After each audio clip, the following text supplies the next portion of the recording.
Hello and আসসালামু আলাইকুম। এই ভিডিওতে পবিত্র কোরআনের আলোকে হাদিস এবং ফিকহ সম্পর্কিত কিছু প্রশ্নের বিস্তারিত উত্তর দেব। এ বিষয়ে আমার অবস্থান পরিষ্কার করব এবং এ নিয়ে আমার নিজের কিছু প্রশ্ন রাখব। এই ভিডিওটি আপনার ইসলাম ধর্মের প্রচলিত রীতিরেওয়াজ সম্পর্কে আজন্মলালিত ধারণার আদ্যপন্ত বদলে দেবে ইনশাআল্লাহ। সাহাবীরা হাদিস মুখস্থ করে রেখেছিলেন, যা কয়েক জেনারেশন পর ইমাম বুখারী, মুসলিম, তিরমিজি প্রমুখ ইমামরা সংগ্রহ এবং সংকলন করেছেন। কিন্তু এটা ঐতিহাসিক সত্য, রিলিজিয়াস ট্রুথ না। ঐতিহাসিক সত্য পলিটিক্যালি মোটিভেটেড, টুইস্টেড, ফ্যাব্রিকেটেড, তাই তা ডিবেটেবল ফ্যাক্ট, অ্যাবসোলুট ফ্যাক্ট না। হিস্টোরিক্যাল এভিডেন্স রিক্রিয়েট করা যায়, ডেস্ট্রয় করা যায়, টেম্পার করা যায়। আমাদের মুক্তিযোদ্ধারা এখনো অনেকেই জীবিত, তবে এর নির্ভেজাল সত্য জানা কঠিন। মুক্তিযুদ্ধ নিয়ে আওয়ামীপন্থী মুক্তিযোদ্ধারা বই লিখেছেন, বিএনপিপন্থী মুক্তিযোদ্ধারাও লিখেছেন, গোলাম আজম নিজামীও লিখেছেন। মুক্তিযুদ্ধে অংশ নেয় ইন্ডিয়ান, পাকিস্তানি জেনারেল, সাংবাদিকরাও লিখেছেন। ইউরোপ আমেরিকার অনেক রাজনৈতিক বিশ্লেষক, শিক্ষক, গবেষক, কূটনৈতিকরাও লিখেছেন। সবাই যার যার দৃষ্টিকোণ, ব্যক্তিগত, রাজনৈতিক ও জাতীয় স্বার্থের ভিত্তিতেই মুক্তিযুদ্ধকে মূল্যায়ন করেছেন। এখন আপনি কোনটাকে সত্য বলে মানবেন? যেটা আপনার ইন্টারেস্ট সার্ভ করে। আর রিলিজিয়াস ট্রুথ মানে এটা আমাকে বিশ্বাস করতেই হবে, তা আমার ইন্টারেস্ট সার্ভ করুক বা না করুক, তা আমার বোধগম্য হোক বা না হোক। আলিফ লাম মিম এর অর্থ কি জানি না, কিন্তু এটা যে কোরআনের অংশ তা অবিশ্বাস করার কোনো সুযোগ নেই। এক বা একাধিক সাহাবীর বরাত দিয়ে ইমাম বুখারী বা ইমাম বাইহাকি যা বলেছেন তাকে নবীজির বক্তব্য হিসাবে বিশ্বাস করা এবং সেসব বর্ণনাকে কোনো ধর্মীয় বিধিনিষেধের একমাত্র ভিত্তি হিসাবে মানা কি আমাদের রিলিজিয়াস অব্লিগেশনের মধ্যে পড়ে? আমাদের রিলিজিয়াস অব্লিগেশন কি? আমানতু বিল্লাহি ওয়া মালাইকাতিহি ওয়া কুতুবিহি ওয়া রাসূলিহি, আল্লাহর উপর বিশ্বাস, তার ফেরেশতাগণের উপর বিশ্বাস, তার কিতাবসমূহের উপর বিশ্বাস এবং তার রাসূলগণের উপর বিশ্বাস। এখন যে কয়জন নবীর নাম কোরআনে উল্লেখ আছে, এর বাইরে স্পেসিফিক কাউকে নবী হিসাবে বিশ্বাস করা বা ঘোষণা দেওয়ার কোনো অবকাশ কি আছে? যে কয়জন ফেরেশতা বা আসমানি কিতাবের উল্লেখ আছে, এর বাইরে কোনো কিছুকে বিশ্বাস বা অনুমোদনের এখতিয়ার কারও আছে? নবীজির হাদিস বর্ণনাকারী সাহাবী বা সংগ্রহ সংকলনকারী ইমামদের কি কোরআন অনুমোদন দিয়েছে? হযরত আনাস রাদিয়াল্লাহু তাআলা নামে আদৌ কোনো সাহাবী ছিলেন এবং তিনি সত্যবাদী, বিশ্বস্ত ছিলেন, এটা বিশ্বাস করা কি আমাদের ধর্মীয় বাধ্যবাধকতার মধ্যে পড়ে?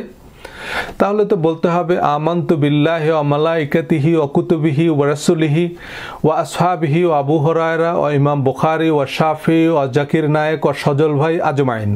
পবিত্র কোরআন লাওহে মাহফুজে সংরক্ষিত, যেখানে জিবরাইল আলাইহিস সালাম ছাড়া আর কোনো ফেরেশতারও অ্যাক্সেস নাই।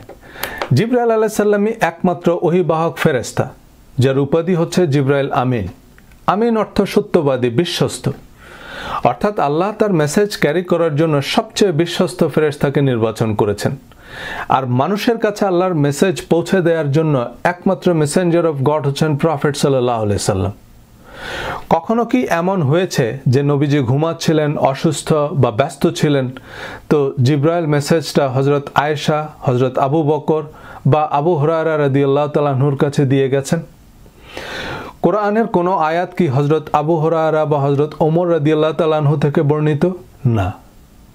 তাহলে তাদের বর্ণিত তথ্যের উপর ভিত্তি করে অনেক ফরজ, ওয়াজিব বা হারাম প্রচলিত, যা কোরআনে ঘুণাক্ষরে উল্লেখ নেই। এমনকি লক্ষ লক্ষ সাহাবী, তাবি এবং তাবে তাবেইনদের কথা, কাজ, অনুমোদন ও হাদিস। বাংলাদেশে আহলে হাদিসের সবচেয়ে বড় আলেমদের একজন শেখ আব্দুর রাজ্জাক বিন ইউসুফ বলেছেন, প্রায় 3 লাখ জাল হাদিস আছে। হাদিসের প্রয়াত অধ্যাপক ডক্টর আব্দুল্লাহ জাহাঙ্গীর স্যারের বই হাদিসের নামে জালিয়াতি এখনই ইন্টারনেট সার্চ করে পিডিএফ কপি ডাউনলোড করে পড়তে পারেন। স্বদেশ প্রেম ইমানের অঙ্গ, এক ওয়াক্ত নামাজ না পড়লে 80 হোকবা দোজখের আগুনে পুড়তে হবে, এমন অনেক বহুল প্রচলিত হাদিস জাল। নবীজির পথে কাটা দেয়া বুড়ির গল্পকে আব্দুর রাজ্জাক বিন ইউসুফ সম্পূর্ণ বানোয়াট গল্প বলেছেন, অথচ হজে গেলে আপনাকে সে বুড়ির বাড়িতে নিয়ে যাবে। ভাগ্য ভালো হলে বুড়ির সাথে দেখাও হতে পারে। জ্ঞান অর্জনের জন্য চীন দেশে যাও, প্রত্যেক মুসলিম নরনারীর জন্য জ্ঞান অর্জন ফরজ। প্রায় প্রত্যেক মুহাদ্দিসরা এই হাদিসগুলোকে জাল বা বানোয়াট হাদিস বলেছেন। হাদিসের বিশুদ্ধতা নির্ণয়ে বড় বড় মুহাদ্দিস মুফতিদেরই গলদঘর্ম অবস্থা। এই যে হানাফি, মালিকি, শাফি, হাম্বলি, এত এত মাযহাব, উপমাযহাব, তরিকা, ফেরকা, এর ভিত্তি কি? যে হাদিসকে একজন সহিহ বলছেন, আরেকজন ইমাম বা পীর সেটাকে জয়ীব বা জাল বলছেন। শুধু জাল হাদিসে যদি হয় 3 লাখ, এর ভিতর থেকে জয়ীফ, হাসান, সহি হাদিস বের করা কেমন কঠিন ব্যাপার। আর এত এত জাল হাদিসই বা কারা তৈরি করলো, কেন তৈরি করলো? এসব হাদিসের ভিত্তিতে নতুন দল উপদল তৈরি, নতুন নতুন রীতি রেওয়াজ চালু, নতুন নতুন বিধিনিষেধ আরোপ করে স্বতন্ত্র মাযহাব প্রবর্তন, নতুন নতুন তরিকা বা দরবার খুলে বসা, নতুন রাজনৈতিক অর্থনৈতিক মতবাদ প্রবর্তন করা, রাষ্ট্র ক্ষমতায় যাওয়া, on and on and on. যাদের তরিকার সপক্ষে কোনো হাদিসও কমন পড়েনি, তারা অগত্যা জনৈক বাদশাহ, জনৈক বুজুর্গের বরাত দিয়ে বহুত ফায়দা হাসিলের নানান কিচ্ছা কাহিনী বানিয়ে নিচ্ছেন, যদিও এই জনৈক বুজুর্গের কোনো নাম, ঠিকানা, পোস্টাল কোড, ফোন নম্বর কিছুই নাই। আহলে হাদিসের লোকেরা ফিকহি বিশ্লেষণ বাদ দিতে মাযহাবের ইমামদের মত প্রত্যাখ্যান করেছেন।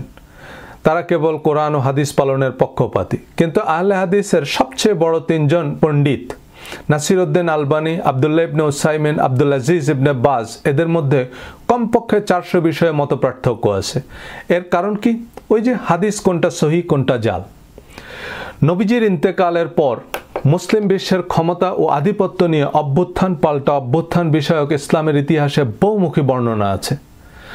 প্রথম 4 জন খলিফাকে আমরা সুন্নি মুসলমানরা রাশিদুন খলিফা বা প্রপারলি গাইডেড খলিফা হিসাবে বিশ্বাস করি, যদিও এ সম্পর্কে শিয়া বা খারেজিদের বিশ্বাস সম্পূর্ণ উল্টা। কিন্তু খোলাফায়ে রাশিদিনের পর উমাইয়ারা প্রায় 100 বছর মুসলিম বিশ্ব শাসন করে। এ উমাইয়া বা ইয়াজিদরা ছিল সম্পূর্ণ সেকুলার। তারা বাইজেন্টাইনদের আদলে রিলিজিয়াস অ্যাডমিনিস্ট্রেশন ব্যবস্থা গড়ে তোলে এবং তারই অংশ হিসাবে শরিয়া আইন প্রণয়ন করে। এসব আইন মূলত বর্তমান জননিরাপত্তা, ডিজিটাল নিরাপত্তা আইনের মতো ক্ষমতার নিরাপত্তা আইন। বর্তমান সৌদি আরব, ইরান বা তালেবান আফগানিস্তানে এসব আইন জনগণের সব মৌলিক অধিকার হরণের হাতিয়ার। এরপর আব্বাসীয় শাসনামল, ওসমানী বা অটোম্যান সাম্রাজ্যের সব খলিফারাই সৎ, সত্যবাদী, বিশ্বস্ত বা অবিসংবাদিত ছিলেন? অবশ্যই না। পারস্য বা তুর্কিরা? প্রশ্নই ওঠে না। ক্রুসেডের সময় মুসলিম সাম্রাজ্যের বেশিরভাগ অঞ্চল খ্রিস্টানদের দখলে চলে যায়। বহুভাবে ক্ষমতার পালা বদল হয়। চেঙ্গিস, মঙ্গল, গজনি, কামাল পাশা, পার্সিয়ান, তুর্কি, ইয়েমেনি, মধ্য এশিয়ান, ধর্মের ঊর্ধ্বে কত কত রাজনৈতিক শক্তির উত্থান পতন। এ সময় মুসলমানদের বিভক্ত করার জন্য, বিভ্রান্ত করার জন্য নানাভাবে চেষ্টা করা হয়। ধর্ম বিশ্বাসকে ডিলিউট করা হয়, পলিউট করা হয়। আল কায়দা, আইসিসের মতো ভ্রান্ত স্বার্থান্বেষী অনেক মহলকে নানাভাবে মদত দেওয়া হয়। সবাই নিজ নিজ স্বার্থ সংশ্লিষ্ট বিধিবিধান প্রণয়ন করে আর সেসবকে আল্লাহর বিধান বলে চালিয়ে দেয়। কেউ সেসবের বিরোধিতা করতে পারে না, কারণ তা ধর্মের অবমাননা, দণ্ডনীয় অপরাধ। মোগলরা ছিল শিয়া মুসলিম, আর এর মধ্যে আকবর তো নিজেই দ্বীন এলাহি নামে নতুন ধর্ম প্রবর্তন করেন। এমনকি নবাব আলীবর্দী খান, সিরাজউদ্দৌলা, মোহাম্মদ আলী জিন্নাহ, আল্লামা ইকবাল, শেখ সাদি, জালালউদ্দিন রুমি, আয়াতুল্লাহ খোমেনি, এরাও শিয়া মুসলমান, যাদেরকে আমাদের সুন্নি আলেমরা মুসলমানই মনে করে না। শিয়াদের সাথে বিয়েকেও বৈধ মনে করে না। ইসলাম তো শুধু একটা ধর্মই নয়, এটা একটা রাজনৈতিক শক্তি, একটা অর্থনৈতিক ব্যবস্থা। রাজনৈতিক অর্থনৈতিক স্বার্থ মানুষকে অন্ধ করে ফেলে। এখন আপনি হয়তো বলবেন সব হাদিস বা ফতোয়া তো রাজনৈতিক বা অর্থনৈতিক স্বার্থ সংশ্লিষ্ট নয়। নতুন কিছু রীতি রেওয়াজ বা বিধিবিধান আরোপ না করলে তো আপনার তরিকা বা দলই তৈরি হবে না, এবং বাকিদের গোমরাহ বলতে পারবেন না। এক তরিকার লোক আছে, তারা হলুদ খায় না, মানে হলুদ দেয়া যে কোনো তরকারিই হারাম। লাখ টাকা দিলেও তারা হলুদ দেয়া কোনো খাবার খাবে না। আরেক তরিকার লোকেরা স্যুট, টাই, দাড়ি, টুপি মিলিয়ে একেবারে সম্পূর্ণ লেটেস্ট ফিটেস্ট ব্লুটুথ বয়। এমন এক এক তরিকার এক এক রেওয়াজ। এসব হচ্ছে মনস্তাত্ত্বিক বিভাজন। কেউ হানাফি মাযহাব কায়েম করে, কেউ মওদুদি মাযহাব, কেউ আলবানি মাযহাব, কিন্তু দিন শেষে দান বাক্স, ডোনেশন, বাইতুল মাল বা ভোট চাই ভোটারের, দোয়া চাই সকলের। আর কোরআন কেন, প্রচলিত হাদিসও নেই এমন অনেক রীতি রেওয়াজ ধর্মে চালু আছে। লক্ষ লক্ষ দরগা, মাজার, তরিকা খোলা আছে, যেসবকে বৈধতা দেওয়ার জন্য দোয়া, তাবিজ, আজব দুনিয়া, গজব কাহিনী নির্ভর শত শত বই লেখা হচ্ছে। এছাড়া ইব্রাহিম হুজুর ইবনে মাজার প্রথম হাদিস সহ আরও কয়েকটি হাদিসের রেফারেন্স দিয়েছেন যে একটা ফেরকা আসবে, কোরআনি ফেরকা, যারা হাদিস মানবে না। যদিও আমি সেসব নিয়ে আলোচনা করতে চাচ্ছি না, কারণ আমি সেই সব ফেরকা মেরকা বুঝি না। আমি অবশ্যই নবীজির হাদিস মানি, কিন্তু নবীজির কথা, কাজ এবং অনুমোদনের বিবরণ কোরআনেই well documented, clearly and completely recorded. এটা এখনই সন্দেহাতীতভাবে প্রমাণ করবে ইনশাল্লাহ। আর ইবনে মাজাহ নামে আদৌ কেউ ছিলেন কিনা বা তার বিস্তারিত সিরাত চরিত্র বা সততা সম্পর্কে আমরা জানি না, এবং জানাটা জরুরিও নয়, কারণ তা বিশ্বাস করা আমাদের জন্য বাধ্যতামূলক তো নয়, অনুমোদিতও নয়। যেটা সন্দেহের ঊর্ধ্বে নয় তা জীবন বিধান হিসাবে প্রযোজ্য হতে পারে না। 90% জীবাণুমুক্ত পানি 100% পানিবাহিত রোগের কারণ। হাদিসের প্রয়োজনীয়তা বা উপযোগিতা নিয়ে যাবতীয় যুক্তি প্রমাণের সারাংশ হচ্ছে যে কোরআনে সবকিছু ক্লিয়ারলি, কমপ্লিটলি বা সবিস্তারে বলা হয়নি, কিন্তু এটা যে জলজ্জান্ত মিথ্যাচার, চলুন দেখি কোরআন কি বলছে। কোরআন যে clear, complete, detailed and full of wisdom, চলুন তার অকাট্য প্রমাণাদি নিয়ে আলোচনা করা যাক। সূরা বাকারা 2 নং আয়াত, যালিকাল কিতাবু লা রাইবা ফিহি হুদাল লিল মুত্তাকিন। This is the book about which there is no doubt, a guidance for those conscious of Allah.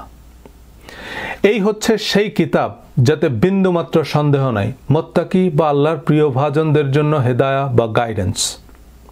So কোরআনে বিন্দুমাত্র সন্দেহ নাই, এতে জাল, জয়ীব, হাসান কোনো আয়াত নেই, এবং কোরআনই মুত্তাকিদের জন্য পথ প্রদর্শক। সূরা শুআরা 2 নম্বর আয়াত, These are the verses of the clear book. এগুলো হচ্ছে সুস্পষ্ট কিতাবের আয়াত। মুবিন মানে স্পষ্ট, যেমন ফাতহুম মুবিন, সুস্পষ্ট বিজয়। সূরা নূর আয়াত 34, ওয়ালাকাদ আনজালনা ইলাইকুম আয়াতিম মুবায়্যিনাত, and we have certainly sent down to you distinct verses. আমি অবশ্যই তোমার উপর সুস্পষ্ট আয়াত নাজিল করেছি। সুতরাং কোরআনের অস্পষ্টতার অভিযোগ অবান্তর এবং মিথ্যাচার। সূরা ফুসসিলাত 3 নম্বর আয়াতে আরো বলা হয়েছে, কিতাবুন ফুসসিলাত আয়াতুহু, a book whose verses have been detailed. এই কিতাবের প্রতিটা আয়াত বিশদ, বিস্তারিত। সূরা আল-আনআমের 38 নম্বর আয়াত, মা ফাররাতনা ফিল কিতাবে মিন শাইইন, we have not missed anything in the book, or we have not neglected in the register a thing. আমি এই কিতাবে কোনো কিছুকেই বাদ দেইনি। সূরা নাহালের 89 নম্বর আয়াত, ওয়ানাজ্জালনা আলাইকাল কিতাবা তিবয়ানাল লিকুল্লি শাইইন ওয়া হুদা ওয়া রাহমাতাও ওয়া বুশরা লিল মুসলিমিন, and we have sent down to you the book as clarification for all things and as guidance and mercy and good news for the Muslims. আমি তোমার উপর এই কিতাব নাজিল করেছি সকল বিষয়ের সুস্পষ্ট বিবরণ এবং মুসলমানদের জন্য গাইডেন্স, ক্ষমা ও সুসংবাদ হিসাবে। সুতরাং কোরআন বিশদ বা বিস্তারিত নয়, এটা মিথ্যা কথা। এখন প্রশ্ন হচ্ছে, কোরআন কতখানি বিশদ? সূরা কাহাফের 109 নং আয়াতে আল্লাহ বলছেন, কুল লাউ কানাল বাহরু মিদাদাল লিকালিমাতি রাব্বি লানাফিদাল বাহরু ক্বাবলা আন তানফাযা কালিমাতি রাব্বি। Say, if the sea were ink for writing the words of my Lord, the sea would be exhausted before the words of my Lord were exhausted. হে নবী, আপনি বলুন, যদি আমার প্রতিপালকের কথার তাৎপর্য লেখার জন্য সমুদ্রের পানিও কালি হয়, তবে সমুদ্রের পানি শেষ হয়ে যাবে, কিন্তু আমার প্রতিপালকের কথা বা শব্দের তাৎপর্য লেখা শেষ হবে না। এখানে কোরআন কিভাবে এত বিশদ যে সমুদ্রের পানি শুকিয়ে যাবে তার বিস্তারিত লিখতে, এটা সংক্ষেপে বলি। আমরা সবাই জানি আমাদের নবীজির মুজিজা ছিল কোরআন শরীফ, অর্থাৎ কোরআনের সাহিত্যমান। যদিও নবীজির মুজিজা সম্পর্কে অনেক ভিত্তিহীন বানোয়াট গল্প প্রচলিত আছে, যা নিরেট নির্বুদ্ধিতা এবং নবীজির অবমাননার শামিল। অন্য কোনো ভিডিওতে আরও বিস্তারিত বলবো। সে সময়ের আরবে ছিল সাহিত্যের জয় জয়কার। সাহিত্যের সেরা সময়ে সেরা সেরা কবি সাহিত্যিকদের আল্লাহ চ্যালেঞ্জ দিয়েছেন যে তারা যেন কোরআনের সমমানের সাহিত্য রচনা করে, কিন্তু তারা তা পারেনি। এখন রবীন্দ্রনাথ বা শেক্সপিয়ারের সাহিত্য বা পিকাসো, ভিঞ্চির চিত্রকর্ম, সত্যজিতের চলচ্চিত্র আমরা মূল্যায়ন করতে পারবো না, সেটা আমাদের সীমাবদ্ধতা। কিন্তু একজন সাহিত্য বিশারদ, চারুকলা বা চলচ্চিত্র বিশেষজ্ঞ অবাক বিস্ময়ে তাকিয়ে থাকবেন। সে সময়ের বড় বড় কবি বা সাহিত্যিকরাও কোরআনের সাহিত্যিক উৎকর্ষতায় অভিভূত হয়েছিলেন। সাহিত্যের একটা বড় মানদণ্ড হচ্ছে রূপকতা, অর্থের ব্যাপকতা, একেবারে যথার্থ শব্দের গাঁথনিতে উপযুক্ত বাক্য গঠন। যেমন কান্না শব্দের অনেকগুলো প্রতিশব্দ আছে: howl, lament, sob, bawl, blubber, keening, mourn, snivel, sorrowing, weep, whimpering and many more. এখন সব কান্না একরকম নয়। বাড়িতে কেউ মারা গেলে বা আগুন লাগলে যে কান্না তা হচ্ছে ল্যামেন্ট বা বিলাপ। আবার 4 দিন পর বা মৃত্যুবার্ষিকীর পুনর্মিলনীতে যে কান্না তা হচ্ছে মর্নিং। পুরনো প্রেমিকার কথা মনে করে যে কান্না তা হচ্ছে উইপিং বা চোরা কান্না। বাচ্চারা হিক্কা তুলে যে কান্না করে তা হচ্ছে হুইম্পারিং।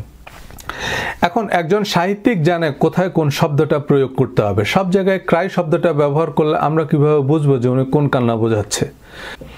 কোরআনের শ্রুতি ও ছন্দের সাথে শব্দ, বাক্য এবং উপমার যে ব্যাপ্তি, তাই কোরআনের স্বতন্ত্র বিস্ময়, সংক্ষিপ্ত আবার সীমাহীন। এখানে অনেকে কোরআনের তাৎপর্য হিসেবে হাদিসকে চালিয়ে দেন, কিন্তু কোরআনের ব্যাখ্যা, বিশ্লেষণ, তাৎপর্য, বর্ণনা, বিবরণ যাই বলেন তা তাফসির, হাদিস নয়। কোরআনের সাথে হাদিস বা অন্য কিছু মিশিয়ে নতুন সিদ্ধান্ত দেয়ার বা কোরআনের ওই আয়াত মানসুখ বা বাতিল বলা সম্পর্কে সূরা কাহাফ 27 নং আয়াতে বলা হয়েছে, and recite what has been revealed to you of the book of your Lord. There is no changer of his words, and never will you find in other than him a refuge. হে নবী, আপনি পড়ুন, তোমার প্রভুর ওই কিতাব থেকে তোমার নিকট যা অবতীর্ণ হয়েছে তার শব্দাবলীর কোনো পরিবর্তনকারী নেই, এবং আপনি কখনোই আল্লাহ ছাড়া আর কাউকে নিরাপদ আশ্রয় হিসাবে পাবেন না। সুতরাং কোরআনের পরবর্তী আয়াত দ্বারা আগের আয়াত মনসুখ বা বাতিল হয়ে গেছে, এটাও অবান্তর কথা। সূরা বাকারা আয়াত 85। So do you believe in part of the scripture and disbelieve in part? তোমরা কি কিতাবের কিছু অংশ বিশ্বাস করবে আর কিছু অংশ অবিশ্বাস করবে? এখন আমাদের কি আল্লাহর কিতাবের বাইরে ভিন্ন কিছু অনুসরণের অনুমতি আছে? সূরা আরাফ আয়াত 3। You shall all follow what has been brought down to you from your Lord and do not follow besides him. হে মানুষেরা, তোমরা সকলেই তোমাদের নিকট তোমাদের প্রভুর কাছ থেকে যা অবতীর্ণ হয়েছে তার অনুসরণ করো এবং তাকে ছাড়া অন্য কিছু অনুসরণ করো না। সূরা আল আনআমের 19 নম্বর আয়াতে কোরআনের সাথে অনুমোদনহীন কিছুর সংমিশ্রণকে কিভাবে ব্যাখ্যা করা হয়েছে একটু মনোযোগ দিয়ে খেয়াল করুন। আয়াতের শুরুতে বলা হয়েছে, কুল আইয়ু শাইইন আকবারু শাহাদা। হে নবী, আপনি বলুন সবকিছুর মধ্যে সবচেয়ে বড় হচ্ছে শাহাদা বা সাক্ষ্য দেয়া। যেমন আমরা শাহাদা পড়েছি বা সাক্ষ্য দিয়েছি যে আশহাদু আল্লা ইলাহা ইল্লাল্লাহ ওয়া আশহাদু আন্না মুহাম্মাদান আবদুহু ওয়া রাসূলুহু। আল্লাহ এই আয়াতের শুরুতে শাহাদার শ্রেষ্ঠত্ব মনে করিয়ে দিয়ে বলেছেন, কুলিল্লাহু শাহীদুম বাইনি ওয়া বাইনাকুম ওয়া উহিয়া ইলাইয়া হাযাল কুরআনু লিউনজিরাকুম বিহি ওয়া মান বালাগা আইন্নাকুম। Say, Allah is witness between me and you, and this Quran was revealed to me that I may warn you thereby and whomever it reaches. হে নবী, আপনি বলুন তোমাদের এবং আমার মধ্যে আল্লাহ সাক্ষী, আমার উপর এই কোরআন অবতীর্ণ হয়েছে যাতে আমি এই কোরআন অনুযায়ী তোমাদের এবং যাদের কাছে এই কোরআন পৌঁছায় তাদের সতর্ক করতে পারি। এবং আয়াতের শেষাংশে আল্লাহর কমান্ডের সাথে অননুমোদিত কোনো বিধিনিষেধ যুক্ত করা সম্পর্কে পরিষ্কার হুঁশিয়ারি উচ্চারিত হয়েছে। কুল ইন্নামা হুয়া ইলাহু ওয়াহিদ ওয়া ইন্নানি বারিউম মিম্মা তুশরিকুন। অর্থাৎ হে নবী, আপনি বলুন নিশ্চয়ই তিনিই একমাত্র ইলাহ, আর তোমরা তার সাথে যা শরীক করো বা সংযোজন করো আমি তার থেকে মুক্ত। দেখুন, লক্ষ লক্ষ হাদিস আর ফিকহি বিশ্লেষণের উপর যেখানে সিংহভাগ ধর্মীয় রীতি রেওয়াজ বিধিবিধান দাঁড়িয়ে, সেখানে এই মর্মে কোরআনে অন্তত একটি স্পষ্ট আয়াত কি থাকা উচিত নয়? যেমন, হে নবী, আপনি আপনার সাহাবীদের বলুন তারা যেন কোরআনের পাশাপাশি আপনার সকল কথা, কাজ এবং অনুমোদনের বিস্তারিত বিবরণ পরবর্তী প্রজন্মের জন্য সংরক্ষণ করে, কারণ তা কোরআনের মতোই অবশ্য পালনীয়। কিন্তু এমন কোনো আয়াত তো নাই, বরং কোরআন একমাত্র কোরআনকেই সম্পূর্ণ, পরিপূর্ণ, বিশদ, বিস্তারিত, অপরিবর্তিত, অনুকরণীয় পথনির্দেশক হিসাবে স্বীকৃতি দিয়েছে। সূরা বাকারা আয়াত 42, ওয়ালা তালবিসুল হাক্কা বিল বাতিল and do not mix the truth with falsehood. তোমরা সত্যকে মিথ্যার সাথে মিশ্রিত করো না। অর্থাৎ বিন্দুমাত্র সন্দেহাতীত কোরআনের সাথে জাল, জয়ীফ, হাসান এবং অমুকের মতে সহি কোনো কিছুর সাথে মিশ্রিত করার কোনো সুযোগ নেই। সূরা মায়দার 3 নং এবং কোরআনের সর্বশেষ নাজিল হওয়া বা কনক্লুডিং আয়াত, আল ইয়াউমা আকমালতু লাকুম দীনাকুম ওয়া আতমামতু আলাইকুম নি'মাতি ওয়া রাদিতু লাকুমুল ইসলাম দীনান। This day I have perfected for you your religion and completed my favor upon you, and have approved for you Islam as religion. আজ আমি তোমাদের জন্য তোমাদের ধর্মকে সম্পূর্ণ করে দিলাম এবং তোমাদের জন্য আমার নিয়ামতকে পরিপূর্ণ করে দিলাম এবং ইসলামকে তোমাদের ধর্ম হিসাবে অনুমোদন দিলাম। এই আয়াতগুলো দিয়ে দিনের আলোর মতো পরিষ্কার যে কোরআন clear, complete, detailed and full of wisdom. তবুও অনেকেই বলতে পারেন কোরআনে তো অনেক কিছুই বলা নেই, মানে আমার পছন্দের অনেক কিছু নাই যেটা দিয়ে আমার দল, মত বা তরিকাকে বৈধতা দেয়া যায় এবং তা পালনে মানুষকে বাধ্য করা যায়। দেখুন, কোরআন তথা ইসলাম হচ্ছে সকল যুগের, সমগ্র বিশ্বের সব মানুষের জন্য পরিপূর্ণ জীবন বিধান। যেমন একটা দেশের সংবিধান ছোট্ট ওয়ালেট সাইজ একটা বই, কিন্তু সংবিধানই প্রতিটা দেশের সর্বোচ্চ আইন। আপনি 1 মিলিয়ন আইন বানাতে পারেন, কিন্তু তার সংবিধানের সীমার বাইরে যেতে পারবে না। ডোনাল্ড ট্রাম্প প্রেসিডেন্ট হয়েই একের পর এক এক্সিকিউটিভ অর্ডার সাইন করেন। প্রেসিডেন্টের এক্সিকিউটিভ অর্ডার অবশ্যই আইন, কিন্তু আদালত সেসব আইন বাতিল করে দেয়, কারণ সেগুলো সংবিধানের সাথে সাংঘর্ষিক। একইভাবে আপনি 1 বিলিয়ন বিধিবিধান প্রণয়ন করতে পারেন, কিন্তু তা কোরআনের সাথে অসামঞ্জস্যপূর্ণ হতে পারবে না। কোরআন যেটাকে হারাম বলেনি সেটাকে হারাম, বা যেটাকে বাধ্যতামূলক বলেনি সেটাকে আবশ্যকীয় বলার কোনো সুযোগ নেই। সূরা ইউনুস 59 নম্বর আয়াত, হে নবী, আপনি বলুন আপনার প্রতি যা অবতীর্ণ হয়েছে তাতে আপনি কোনো কিছুকে হালাল বা কোনো কিছুকে হারাম বলার কোনো সুযোগ কি আছে? বলুন আল্লাহ আপনাকে সে অনুমতি দিয়েছে, না আপনি আল্লাহর নামে কিছু বানিয়েছেন?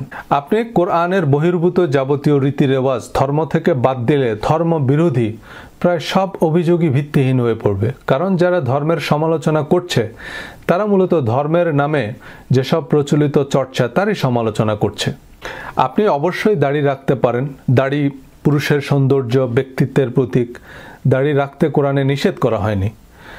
টুপি, পাগড়ি, আলখাল্লা আপনার রুচি পছন্দের হলে কোনো সমস্যা নেই, কিন্তু আপনি দাড়ি রাখাকে কি ফরজ বা ওয়াজিব বা ধর্মীয় বাধ্যবাধকতার মধ্যে ফেলতে পারেন? কারণ কোরআনে দাড়ি রাখতে বলা হয়নি। নবীজির দাড়ি ছিল বলে আমরা জানি, কিন্তু আবু জেহেলেরও ছিল। সব সাহাবীর যেমন ছিল, সব কাফের মুশরিকদেরও ছিল। ক্রুসিফাইড যিশুর যেমন দাড়ি আছে, ইহুদি রাবাইদেরও দাড়ি আছে। যোগী, ঋষি, শিখ সব ধর্মের, এমনকি অধর্মের লোকেরাও ফ্যাশন বা সময়ের আবর্তে দাড়ি রেখেছেন বা রাখছেন। সময় ঘুরে এখন আবার দাড়ি রাখা, টাকনুর উপর প্যান্ট পরার ফ্যাশন এসেছে। তো দাড়ি কেবল ইসলাম ধর্মের প্রতীক হয় কিভাবে? একজন অবশ্য তোমরা আল্লাহর সৃষ্টিকে বিকৃত করো না এই আয়াতের ভিত্তিতে দাড়ি কাটাকে আল্লাহর সৃষ্টির বিকৃতি বলেছেন। তো এই যুক্তিতে তো চুল, মোচ, নখ কিছুই কাটা যাবে না। যারা হিজাব পরেন তাদের প্রতি শ্রদ্ধা সম্মান রেখে বলছি, হিজাব এবং নেকাব এই শব্দ দুটি কোরআনের যে আয়াতে এসেছে তার সাথে ড্রেস কোডের কোনো সম্পর্ক নেই। মহিলাদের ড্রেস কোড নিয়ে কোরআনে 6 সহস্রাধিক আয়াতের মধ্যে মাত্র 3টি আয়াত আছে, যার একটি নবীজির স্ত্রীদের জন্য স্পেসিফিক, যে তারা যেন মডারেট পোশাক পরেন because of their role in the society. বাকি 2টি আয়াতের একটি সূরা নূরের 31 নম্বর আয়াত, and tell the believing women to reduce some of their vision and guard their private parts. ইমানদার মহিলাদের বলুন তারা যেন তাদের দৃষ্টি সংযত রাখে এবং তাদের প্রাইভেট পার্টকে আবৃত রাখে। এখন ব্র্যাকেটে মহিলাদের চুলের আগা থেকে পায়ের পাতা পর্যন্ত প্রাইভেট পার্ট হিসেবে বিবেচনায় নিয়ে তাদের আপাদমস্তক ঢেকে রাখতে বলা হচ্ছে, কিন্তু এর ঠিক আগের আয়াতেই অর্থাৎ সূরা নূরের 30 নং আয়াতে হুবহু একই শব্দ, একই কথা বলা হয়েছে পুরুষদের সম্পর্কে। And tell the believing men to reduce some of their vision and guard their private parts. 31 নম্বর আয়াতে অতিরিক্ত হিসাবে মহিলাদের বুক ঢেকে রাখতে বলা হয়েছে, which is very reasonable. And নিকট আত্মীয় ছাড়া অন্য পুরুষদের নিকট তাদের সৌন্দর্য প্রদর্শন করতে নিষেধ করা হয়েছে, এবং কেন করা হয়েছে তা অপর আয়াত থেকে পরিষ্কার। সূরা আহজাবের 59 নম্বর আয়াতে, that is more suitable that they will be known and not be abused. এটা উত্তম যাতে তাদের চেনা যাবে মানে এই যে তারা অভিজাত এবং স্বাধীন মহিলা, যাতে তারা অ্যাবিউজড বা বৈষম্যের শিকার হবে না। তৎকালীন আরবে দরিদ্র, নিম্ন শ্রেণী বা কৃতদাসীরা যৎসামান্য কাপড় পরত, তাই তাদের বিভিন্ন রকমের টিজিং বা সামাজিক বৈষম্যের শিকার হতে হতো। হেড স্কার্ফ, আউটার গার্মেন্টস ছিল আভিজাত্য, তাই সেসব মহিলাদের আলাদাভাবে সমীহ করত। এমনকি পুরুষদেরও head scarf, outer garments, suit বা আউটফিট আভিজাত্য হিসেবেই বিবেচিত হয়। এখন ইউরোপ আমেরিকায় মুসলিমদের আইকনিক হিজাব পরলে বরং বৈষম্যের শিকার হওয়ার সম্ভাবনা আছে। ট্রেন স্টেশনে চলন্ত ট্রেনের নিচে ধাক্কা মেরে ফেলে দিচ্ছে এমন হেড ক্রাইম বাড়ছে। আর ইসলাম কোনো লিমিটেড কোম্পানি নয় যে আলাদা লেভেল বা লোগো থাকতে হবে। নবীজি সহ সাহাবীদের কারোরই নাম বা পোশাক নবুয়ত প্রাপ্তির পর বা ইসলাম গ্রহণের পর পরিবর্তন করা হয়নি। মুসলিম নারী পুরুষরা সমাজের শালীন মার্জিত হিসেবে বিবেচিত এমন পোশাকই পরতেন। নাম পোশাক দিয়ে অবশ্যই একজন মানুষের মূল্যায়ন হওয়া উচিত নয়। ইসলামে একজন মানুষের মূল্যায়ন হয় তার উত্তম চরিত্র ও সৎকর্ম দিয়ে।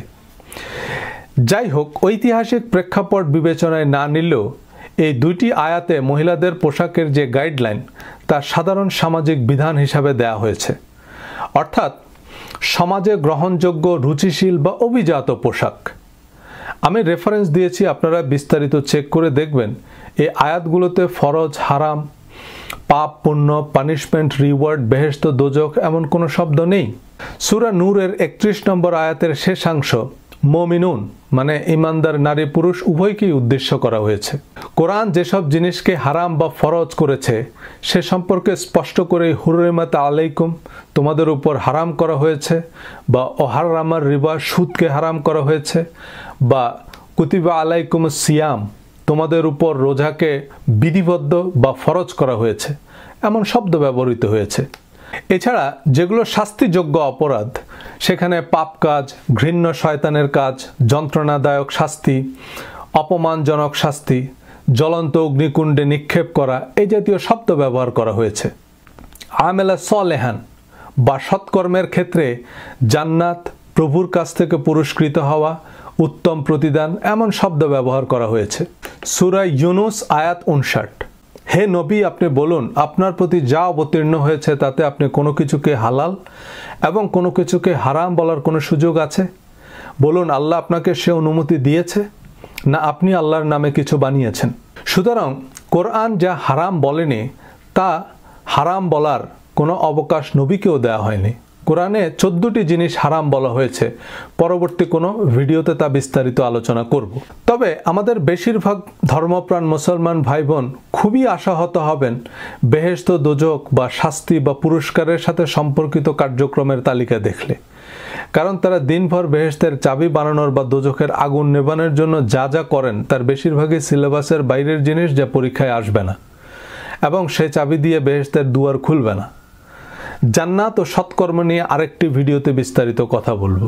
আমি জানি আমার কথার অনেক কিছুই আপনি মানতে পারছেন না, আবার ফেলেও দিতে পারছেন না, কারণ আমি যা বলছি তার rock solid hardcore logic and crystal clear reference. তবু এটাই আমাদের ধর্মীয় মনস্তত্ত্ব। আমরা ধর্ম নয় চর্চা করি ধর্মের নামে আমাদের আশেপাশে সবাই যা চর্চা করে, বুঝতে পারলেও মানতে পারছি না, কারণ এতেই আমরা অভ্যস্ত। ফেক আইডিওয়ালা সেই ভাই আরেকটি ফেক আইডি থেকে ইনবক্স করেছেন যেখানে আরেকটি ভিডিও লিঙ্ক দিয়েছেন। আমি সেই ভিডিও লিঙ্কও দিয়ে দিয়েছি ডেসক্রিপশনে। আমি এই ইংরেজ শায়খের বিশ্লেষণকে গুরুত্বের সাথে নিয়েছি কারণ এতে যথেষ্ট যুক্তি আছে। তিনি সূরা আল ইমরানের 164 নং আয়াতের আলোকে নবীর 4টি দায়িত্বের উল্লেখ করে প্রচলিত হাদিসকে জাস্টিফাই করার চেষ্টা করেছেন।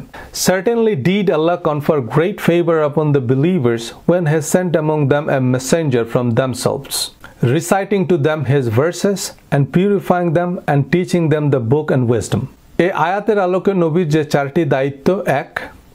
Reciting to them His verses, মানুষের কাছে আল্লাহর বাণী তেলাওয়াত করা বা পৌঁছে দেয়া, এবং আল্লাহর বাণী অবশ্যই কোরআন শরীফ, তিরমিজি শরীফ নয়, এবং নবীজি তা মানুষের কাছে যথার্থভাবে পৌঁছে দিয়েছেন। 2. পিউরিফাইং দ্যাম, পিউরিফাই মানে খুবই পরিষ্কার, কোনো রকমের পলিউশন বা কন্টামিনেশন থেকে সুরক্ষিত রাখা, মানে এর সাথে কোনো কিছু সংযোজন বা শরিক না করা। 3. টিচিং দ্যাম মানে কোরআন শিক্ষা দেয়া। তো কোরআন শিক্ষা দেওয়ার অর্থ হতে পারে কোরআনের মর্মার্থ, ব্যাখ্যা, বিশ্লেষণ বা তাফসির, কোরআনের সাথে সম্পর্কহীন বা অপ্রাসঙ্গিক কিছু নয়। 4. উইজডম বা হিকমা, অর্থাৎ প্রায়োগিক জ্ঞান শিক্ষা দেয়া। এখানে উইজডম বা প্রজ্ঞা বলতে এই শায়খ হাদিসকে বোঝাচ্ছেন, যে কোরআন হচ্ছে নলেজ আর হাদিস হচ্ছে উইজডম বা প্রজ্ঞা। আস্তাগফিরুল্লাহ। আল্লাহ কোরআনের নামে কসম করেছেন যে ইয়াসিন ওয়াল কোরআনিল হাকিম, প্রজ্ঞাময় কোরআনের শপথ। আল্লাহ বলছেন the Quran is full of wisdom, বাকিটুকু আপনাদের বিবেচনা। Surah An'am 114 নম্বর আয়াত, Say, shall I seek the source of law or wisdom elsewhere than God, when it is He who has revealed this book to you, which distinctly explains everything? বলুন, আমি কি আল্লাহ ছাড়া অন্যত্র আইন কানুন বা প্রজ্ঞা অন্বেষণ করব, যেখানে তিনি তোমার উপর এই কিতাব নাজিল করেছেন যাতে সবকিছু স্পষ্টভাবে ব্যাখ্যা করা হয়েছে? তিনি যুক্তি দিয়েছেন, The role of prophet wasn't like a mailman or a delivery person, that here is Quran, thank you, have a nice day. But this is not how prophet handed over the Quran. The Quran was revealed throughout 23 years. কোরআনের বিভিন্ন আয়াত নাজিলের প্রেক্ষাপট, প্রাসঙ্গিকতা, ভাষাগত ব্যাখ্যা বা করণীয় বিশ্লেষণ হচ্ছে তাফসির, হাদিস নয়। কোরআনের প্রসিদ্ধ যেসব তাফসির, সেগুলোর মধ্যে তাফসিরে জালালাইন হচ্ছে মূলত ব্যাকরণ বা ভাষাগত বিশ্লেষণ। মিশরীয় সুফি আল্লামা জালালউদ্দিন মাহালি এবং ওনার ছাত্র আল্লামা জালালউদ্দিন সুয়ুতি এ প্রসিদ্ধ তাফসিরের তাফসিরকারক। এই দুজনই ছিলেন আরবি ভাষার পণ্ডিত। আবার আল্লামা জামাখশারির তাফসিরে কাশাফ মূলত ঐতিহাসিক ক্রোনোলজি ভিত্তিক, কারণ জামাখশারি ছিলেন ঐতিহাসিক। আল্লামা মওদুদির তাফসির রাজনৈতিক বিশ্লেষণ, অর্থাৎ রাষ্ট্র, সমাজ বা পেশাগত জীবনে কোরআনের প্রায়োগিক বিশ্লেষণ। যদিও কোনো তাফসিরই চূড়ান্ত নয়, এসব বিশ্লেষণ তাফসির কারকের নিজস্ব অভিমত। এসব বিশ্লেষণ আমাদের বেটার আন্ডারস্ট্যান্ডিং এর জন্য, কিন্তু তাফসির হাদিসের মতো অপ্রাসঙ্গিক, বিচ্ছিন্ন, কোরআনের সাথে সামঞ্জস্যহীন, সুপারসিডিং বা কোরআনের পরিপন্থী কিছু নয়। শায়কের দ্বিতীয় রেফারেন্স, যা শুরুতে আলোচনা করেছে, সূরা আল ইমরানের 31 নম্বর আয়াত, কুল আতিউল্লাহ ওয়া রাসূল, আল্লাহ ও রাসূলের আনুগত্য করো। এখানে আল্লাহর অনুসরণ মানে আল্লাহ যা বলেছেন তার অনুসরণ করা, নাকি অননুমোদিত যে কেউ একজন এসে আল্লাহ এটা করতে বলেছেন, ওটা করতে বলেছেন বললেই সেটা আমাদের করতে হবে। একইভাবে রাসূল এই করতে বলেছেন, ওই করতে নিষেধ করেছেন, অনুমোদনহীন যে কেউ এসে বলে দিল, আর তার ভিত্তিতেই আমরা ধর্মীয় বিধিনিষেধ আরোপ করতে থাকলে তো যে কেউ হাদিস বানিয়ে তার দরগা, মাজার, তরিকা বা উগ্র সন্ত্রাসী গ্রুপগুলো তাদের কার্যক্রমকেও জায়েজ করে নিতে পারে, এবং ক্ষমতা বা শক্তি থাকলে ভিন্ন মতাবলম্বীদের কাফের ফতোয়া দিয়ে নির্বিচারে হত্যা বা নিধন করতে পারে। আর বাস্তবে হচ্ছেও তাই। সিয়াহ সিত্তা হাদিসের সবগুলো গ্রন্থ গ্রহণ করতে একটা আস্ত ট্রাক লাগবে, এর বাইরেও অসংখ্য হাদিস আছে। হাদিস লিটারালি এক্সাম্পল অফ ইনফিনিটি। একজন বলবেন এই হাদিস সহিহ, এটা না মানলে সে কাফের। আরেকজন বলবে এটা সম্পূর্ণ বানোয়াট, এটাকে হাদিস বললে সে জাহেল। কি বিপদ!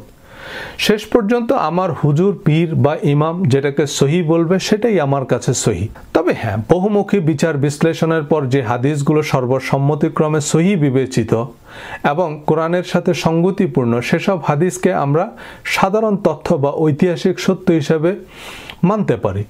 কিন্তু কেবলমাত্র সেসব হাদিসের ভিত্তিতে ফরজ, ওয়াজিব বা হারামের বিধান আরোপ করা কোরআনের পরিপন্থী এবং কোরআনের সাথে শরীক করার শামিল বলে আমি মনে করি। আপনি হয়তো বলবেন, এত বড় বড় মুহাদ্দিসরা, মুফতিরা সারা জীবন লেখাপড়া করে কি সত্য উদ্ঘাটন করতে পারেনি? কারো সারা জীবনের পড়াশোনা সত্যতার মাপকাঠি নয়। ভ্যাটিকানের পোপ, জিউইশ রাবাই, হার্ভার্ডের থিওলজির অধ্যাপকরা সারা জীবন ধর্ম বা স্রষ্টাকে নিয়ে পড়াশোনা করেও কোরআনকেই স্বীকৃতি দিচ্ছে না, হাদিস তো পরের বিষয়। হিন্দু ধর্মের পণ্ডিতরা তাদের লাইফ লং স্টাডি অ্যানালাইসিস পর এই সিদ্ধান্তে পৌঁছেছে যে বাবরি মসজিদের নিচে রাম মন্দির ছিল এবং তা ভগবান রামের জন্মস্থান, যদিও তাদের কাছে কোনো আর্কিওলজিক্যাল এভিডেন্স নাই। ইরানের আয়াতুল্লাহ ইমামরা সারা জীবন পড়াশোনা করে এই সিদ্ধান্তে পৌঁছেছেন যে কালেমার সাথে আলী ওলিউল্লাহ না পড়লে এবং আবু বকর, ওমর, ওসমান সহ তাদের অনুগত সাহাবীদের ইয়াজিদ বা শিমারের মতো কাফের বিশ্বাস না করলে আপনি মুসলমানই না। আস্তাগফিরুল্লাহ। সুতরাং সংখ্যাগরিষ্ঠতা সত্যতার মাপকাঠি নয়। অন্ধভাবে সংখ্যাগরিষ্ঠকে অনুসরণ করলে আপনি পথভ্রষ্ট হবেন। সূরা আল আনআমের 116 নং আয়াতে আল্লাহ বলছেন, আর যদি তুমি দুনিয়ার অধিকাংশ লোকের কথা মতো চলো তাহলে তারা তোমাকে আল্লাহর পথ থেকে বিচ্যুত করে দিবে। তারা তো শুধু অনুমানের অনুসরণ করে এবং তারা কেবল অনুমান ভিত্তিক কথাবার্তাই বলে। বেশিরভাগ মানুষই বৃত্তের বাইরে, পরিচিত দিগন্তের বাইরে ভাবতে চায় না। তারা 50 বছর ধরে ছুটছে তো ছুটছে, কিন্তু 50টা মিনিট বসে ভাবতে চায় না কেন ছুটছে। এই বেশিরভাগের পছন্দ অনুযায়ী কথা বলতে পারলে ভিউ, লাইক বা হাততালি বেশি পাওয়া যায়, সহমত ভাই কমেন্ট পাওয়া যায়, কিন্তু মিলিয়ন মিলিয়ন ভিউ পাওয়ার জন্য ভিডিও বানায় না। বরং সম্ভব হলে আমি একটা চেকপোস্ট বসাতাম যাতে যে কেউ এই ট্রেনিং সিরিজে অ্যাক্সেস নিতে না পারে। আমি বিশেষ যোগ্যতার কথা বলছি না, তবে এই আলোচনা আমি তাদের জন্য করছি যারা গভীর মনোযোগী এবং মাথা খাটাতে আগ্রহী। ধন্যবাদ।